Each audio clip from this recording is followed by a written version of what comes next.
Hey everyone, welcome to another long form content video. My name's Matt. I'm with RAR TCG. Today I'm really excited. We're going to be going into a deep dive of listing your cards on TCGPlayer. I'm going to show you some tips and tricks for how you as a level 1 to 3 seller can list cards quickly and effectively so that you can start gathering sales, making sales, and moving up the levels to level 4 where you unlock even more tools to help you more efficiently manage and list thousands and thousands or tens of thousands of cards. So before we jump in, I just want to acknowledge this is a different setup. This is the setup that I use for my rip and ship. So I'm at my streaming computer where I do all my business and everything. Obviously, we're not going to be looking at any cards today in terms of ripping packs, but if you want to join that, you can check out my streams typically on Friday and Saturday nights starting at 8:30 p.m. CST. But yeah, we're going to be jumping into this video about listing. I hope you really enjoy it. Give me some feedback on this video as well. Do you enjoy this setup? Would you like to see more videos like this? This is much more in depth than I usually do. I typically just rant and talk through things. Today, we're going to be pulling up some things to look at in terms of graphics. We're going to be looking at a spreadsheet, all that fun type of stuff. So give me some feedback and don't forget to like and subscribe to the video. We are getting closer to 450 subs, which is awesome. We're in the 430s now. Obviously, my goal is to hit that 1,000 sub mark and beyond. So please help me out with that, guys. All the likes, all the comments, they go a long way to help. And if you're feeling super crazy, hit that share button. But let's not waste any more time. Let's dive right into it. I want to add as much value as possible in the most condensed and efficient time that we can. So let's go ahead and dive over to our next scene here. And penguins are my favorite animal. That's one of the reasons why I feature a penguin in my logo. Not to mention Piplup's my favorite. I can't talk. Piplup is my favorite Pokemon as well. So starting off here, we're going to be diving into TCGPlayer. You're going to kind of see the behind the scenes of my setup here. So this is TCGPlayer right here. And one thing that I can notice right off the bat is that my camera is kind of in the way for one of the things I wanted to show you guys. So let's go ahead and move me down to the bottom right real fast. So this is what TCGPlayer looks like if you're a seller. And what we're going to be looking at today is the inventory section that we're already on. And as you can see, I've got some orders to pack after this as well, which is always great. The inventory section is where you're going to be listing cards if you're a level 1 to 3 seller. The pricing tab we're going to look at next, but you don't have access to that until you hit level 4. So let's look at inventory.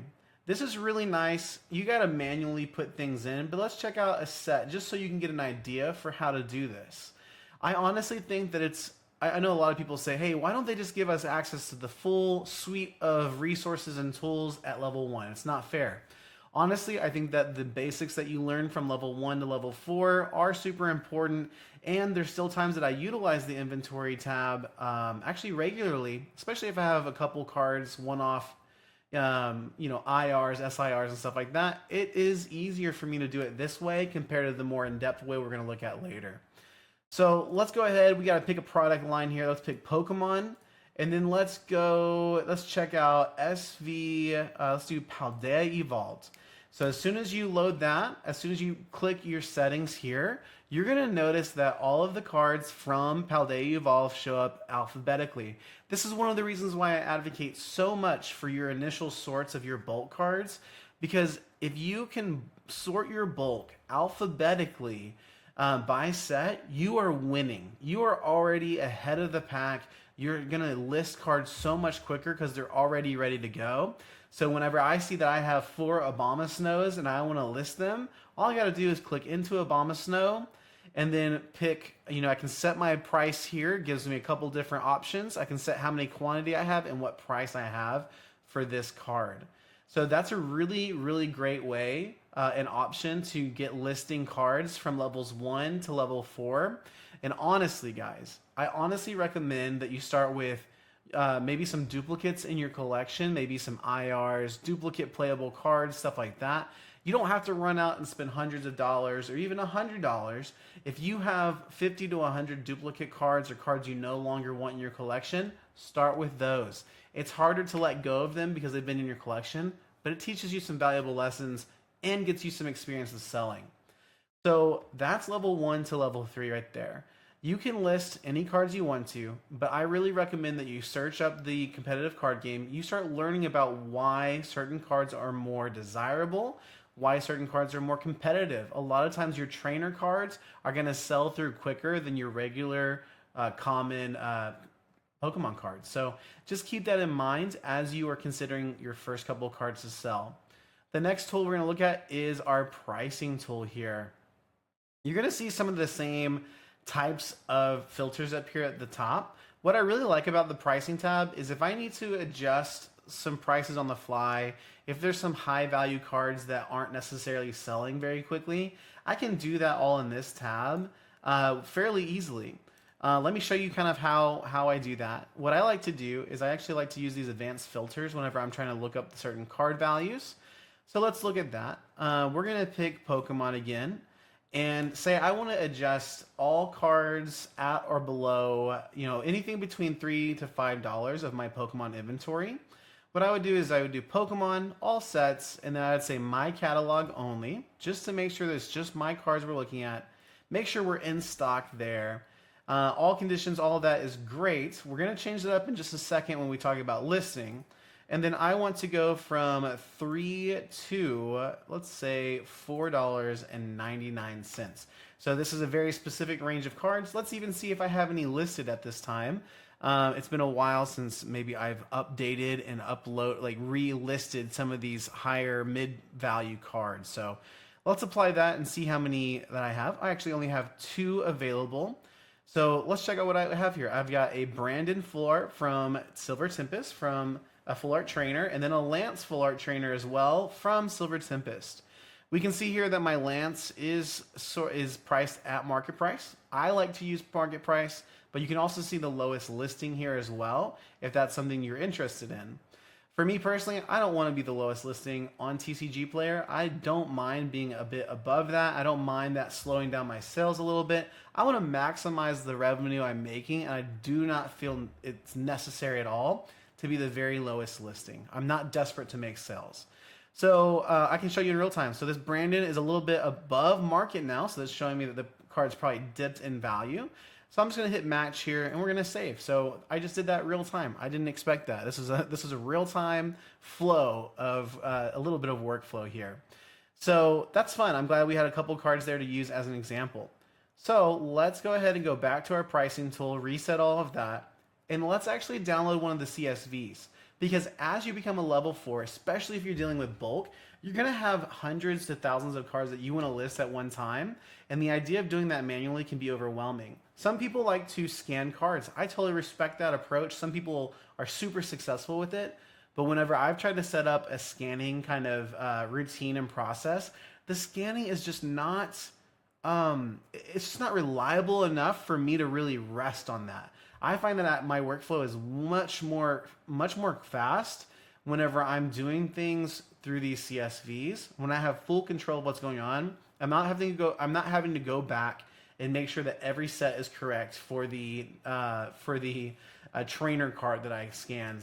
Because oftentimes maybe it will say it's the correct card, but it's from a different set, and that changes a lot. So you gotta be very careful for that. Because if you start selling cards that you don't actually have in your inventory, it can really hit you on the feedback area. People are not going to be happy if they're receiving the wrong card, or if you're having to message them and say, hey, I'm sorry, but I have to cancel your order because I don't actually have the card that you have or that you ordered. Please just be careful about that. Feedback is very important on TCGPlayer. It's a part of the reputation. People that have higher feedback and higher sales, buyers trust them more, and you can build up to that. I just hit over 1,000 sales recently, still building obviously, as you can see in my orders, but it's super important. So just make sure that you are above the board, make sure you're not cutting corners or haphazardly uploading cards. So let's jump to CSVs and download something here. What we're going to do here is use this export filtered CSV option here. So let's go ahead and show you what that looks like. When you click this button, it's going to pull up a whole nother set of filters. And we want to be pretty specific here. In the inventory section I showed you, we were a little bit it was okay to include everything, right? Because we're going to manually go through those, add a couple cards at a time. Totally chill, totally cool. With this approach, because we've already done our initial sorts, we've conditioned our cards, we have our cards by set and alphabetically, we can be a little bit more picky here because it helps save time. Time is money, and improving your processes and becoming more efficient, super important to be able to scale your business to be something even bigger than it is right now. Okay, so we're going to look at Magic for this example here. We're not going to download all sets. That sounds overwhelming. What we're going to look for is we're going to look for the Final Fantasy subset. So Final Fantasy has its commander set, it has its main set, which comes in all the play boxes and booster packs. And then within your play booster packs, you also get a subset called Through the Ages. We're going to look at Through the Ages. I don't want all conditions. You're going to see why in just a second. I've already conditioned my cards, so I just want near mint. Remember, we're reducing the visual noise to increase efficiency and speed here, okay? Because I've already sorted them. I know exactly what cards I'm going to upload. None of that is guesswork for me. It's already done on the front end, and all I'm looking to do is efficiently and quickly list my cards so they can start selling. All rarities. So typically I don't do all rarities. What I'll typically do, let's say, I typically like to, for Magic, I like to upload my uncommons, rares, and mythics first because you have a lot of common cards. Those are typically, there are some common cards that have value, but because of how much lower value they are, I typically wait to sort through those to just pull out one or two cards or maybe some token cards. And sometimes the common lands can be worth some money too. Anyways, so I just set those aside. I work through those at a different time. My top priority is always my highest value cards. Get those listed, start generating that revenue, making my initial investment into those cards, making that back, and then slowly, the bolt game's crazy, y'all. There's this ripple effect. So you buy a product, you rip it open, you buy a bulk lot, you sort through it, you list your highest value cards, your quickest selling cards, and all of a sudden in a month, in a couple weeks, maybe even a week, you've made your initial money back. And then guess what? You still have 10,000 cards to sort and sell. All of that becomes profit on top of that. If you're buying at the right price, if you're doing things the right way, if things are selling the way you want them to. It's not, the world's not perfect. Life is going to kick you in the throat sometimes, and that's okay. So right now, let's pick all rarities for the subset. But I just want to let you know that sometimes I do that differently. I always do English unless I'm listing, Japanese Pokemon cards or anything like that. I also do that. All printings is fine with me as well. And then all I got to do is export the CSV file, and that's going to download the CSV file as an Excel doc. That's important because if you're not, if you're balling out and you can afford to have Microsoft the suite on your computer, that's sick. I'm not balling out like that. And so what I do is I upload this CSV file directly into my Google Drive, and then I open it as a Google Sheet. And that's where we're at right now. So let's go ahead and dive through this real fast. This is actually a doc that I've already filled out. I just recently uploaded some Through the Ages cards. So this is already kind of filled out, but this is what the CSV looks like. Again, you can see here, this looks overwhelming, right? We're going to reduce this. We're going to simplify it. You can see what's kind of going on there. But check this out. You see how it has a line for near mint and a line for near mint foil? If we had all conditions in here, imagine the amount of rows you would have to sift through. Guys, be very specific with the filters you're using when downloading CSVs. It's super important to save you time and save you money in the long run. So here we go. Let's check this out. So we have all of our information here, which is absolutely great, but we don't need all of this to list cards. So what I do is I immediately start hiding certain things, okay? I like to hide columns A through C. All I got to do is right click and hit hide columns. Boom, they're gone. I don't have to worry about those anymore. I do like seeing the card name. I like seeing the card number because in Magic, you'll notice that sometimes cards have the same name, but they're alternative versions of them. Or in the case of Final Fantasy, you have all the SID cards. So you need to be very specific. You need to know exactly what number SID you have before you upload it. Again, you don't want to be caught selling cards you don't have. So from there, I'd like to do that as a reference. And then let's look at all this pricing information here. We've got our marketplace price. We got a direct low. We got a TCG player low. So these are different. And then we also have our, what is this? This is the low price with shipping, sorry. And then we have our TCG player low here. Here's what I'm going to do. I am only concerned with the TCG player marketplace. I don't list at lows. I list at marketplace above. And typically, sometimes if I'm really trying to sell a card that's not selling for a long time, sometimes I'll list it a little bit lower, but almost always at or above market price. I do not want to be the lowest listing. So let's go ahead, J through L. We can also hide these, okay? So let's go ahead and hide these. It doesn't delete the columns. We can get them back. We will get them back at the ends. But now we can see, hey, I'm not worried too much about this anymore. It's a lot more palatable. It's a lot more digestible here.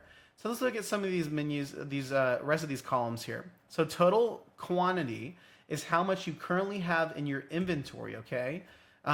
This is a really important note. So when you're adding inventory using CSVs, be careful, because if you wait too long, like if you fill this out, the spreadsheet out over the course of several days, I would be very careful about that, because these cards in your total quantity, they could sell, and you don't want to accidentally say you have more cards than you actually have.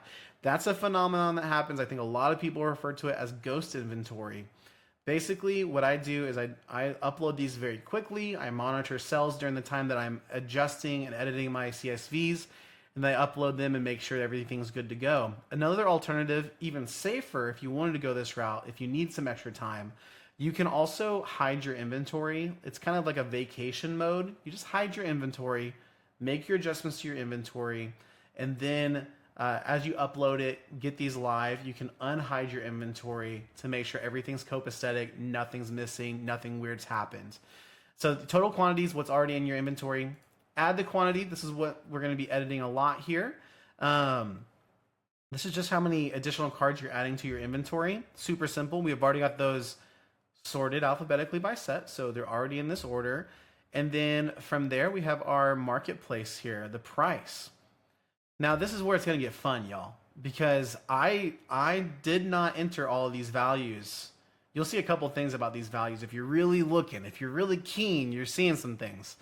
I did not manually upload all these prices. I used some conditional logic, okay? I used a formula to get all of these prices, and I copy and pasted that formula within all of the fields. So let's check it out. I'm going to go ahead and look at this formula now. So I'm going to click into this cell, and up here you can see, whoa, wait a second. That doesn't say 0.25, 25 cents. What is this if stuff going on? Well, this is where it's going to get really, really fun, in my opinion. So I'm going to move myself back up here, probably for the rest of the video, guys. And we're going to look at paint. It's our favorite thing right here. I hope you can see this. If not, don't worry. I will maybe write the condition down. You guys can screenshot this. You guys can write it down. You guys can use this conditional logic for your CSVs. I hope it helps you. You can do some really, really cool things with these if statements. A conditional statement is basically saying, hey, if a condition is met, I'll do X. Or if the condition is not met, I'm going to do Y. This kind of logic is used all the time in coding, used all the time by like really super smart Excel people. Some of you are watching right now. Let me know in the comments. But yeah, I love this so much. So let's look at what this conditional statement is doing if you haven't already read. So the conditional statement says if cell I2 is less than 0.15, less than 15 cents, comma, 0.15, comma, we're doing something else with the column I2. So here's what that looks like when it's actually written out in plain English, right? So this is the first part of the comma, I2 less than 0.15. Is the number in cell I2 less than 15 cents? Then the middle section where it says 0.15, this is what it means. If yes, if it's less than, if yes, it's going to set the market price to 0.15, set it to 15 cents. This is my floor price right now. I do not list any cards for less than 15 cents. And so even if the card has a marketplace price or value of 1 penny, I'm not listing cards at 1 penny. I do not want to sell cards at 1 penny because it potentially means I'm going to lose money. I can't do that as a business. So I list all my cards at 15 cents. Your floor price may be different. You may not want to use a floor price. You can do whatever you want. So that's the middle statement there, the 15 cents. That's setting my floor price, the lowest card I'm going to list. However, if the number is not less than 15 cents, if no, it's going to set the price in this example 20% above market. That's why I take I2, which if we look at our document here, if we look at our Excel sheet or CSV here, I2 is right here, okay? I2 is the marketplace. This is the price. And so what I'm doing, what I'm telling this conditional statement to do is to set my listed price 20% above that. Now you may be saying like, sheesh, what you doing listing your card's so expensive, man. People aren't gonna buy that. Not true. Let me tell you why. When it comes to selling cards, yes, there's an established market price, okay? But all day long, cards are selling above and below that price, all day long. The biggest contributing factor to me, for me, listing my Final Fantasy cards for 20% above market is because of the sales volume. Sales volume is extremely important, extremely important. And in the case of Final Fantasy, the Magic set, this set is going hog wild, y'all. This thing is going crazy. People love it. People are buying it like crazy. And what I noticed is that the sales volume, even on the 15, 20 cent cards, is through the roof. So if you have a sales volume, if a card is selling for like more than 20, 30 times a day, guess what? All of your listings, all of that front page listings, they're gone. They're going to sell through every day. And so that means that yes, you could list all your cards at marketplace price. Yes, you can make money there. You can do extremely well. But the market is telling you that the demand for this set is higher than that, and you're leaving money on the table you don't have to. I'm literally sharing all the secrets right now. You obviously need to critically think, analyze the market, all of that kind of stuff. I'm not saying you need to follow my example here. In fact, the market has slowed down a little bit. These cards may not be selling that quickly right now. This is an older example. But I hope that makes sense. I really do. You guys don't have to be the lowest listing. You guys don't always have to list at market. You can critically analyze, strategically analyze the market, strategically analyze sales volume and stuff like that to really hit home runs. So let's jump back. So once we're done here, all we gotta do is download this Google Sheet as a CSV. You just hit File, Download as CSV, and then we jump back to our pricing tool. And all we got to do is say import to staged. We hit this button, upload the file, and we're basically good to go. We just got to push it to be live. So let's go ahead and wrap up here. We've talked about a lot today. We're 20 minutes in, but I think that 20 minutes for a video like this is pretty in-depth. It's pretty exciting. I think that we're good. I hope this was helpful. I hope this added a lot of value. I definitely wanted to start the video talking about levels 1 through 3. Those levels are extremely important. That manual aspect of uploading them. Don't begrudge that early stage, because those early stages set you up for success in the long run. And if you're trying to cut corners early on, you gotta be careful. Okay, you gotta be really careful, because if you're cutting corners, you're trying to, shortcut your way to the top. That stuff hardly ever works. And from what I've learned with trading cards and selling cards, it's hard work. It takes a lot of time, effort, and energy to sell these cards, to post and list orders. You actually see right back here, sorry, this is hard, it's mirrored. Right back here, there's like 15 orders back there, and I have even more. You saw it on the screen there. It takes time, y'all. It's a grind. Anyways, I'm gonna close it out there. Thank you so much for watching. If this added value to your business, what you're thinking, if this helped you put some things into context for you, hit that like button, subscribe, share this with some friends. You hear my voice crack? Share it with some friends. I appreciate you guys. I'm out of here. Peace.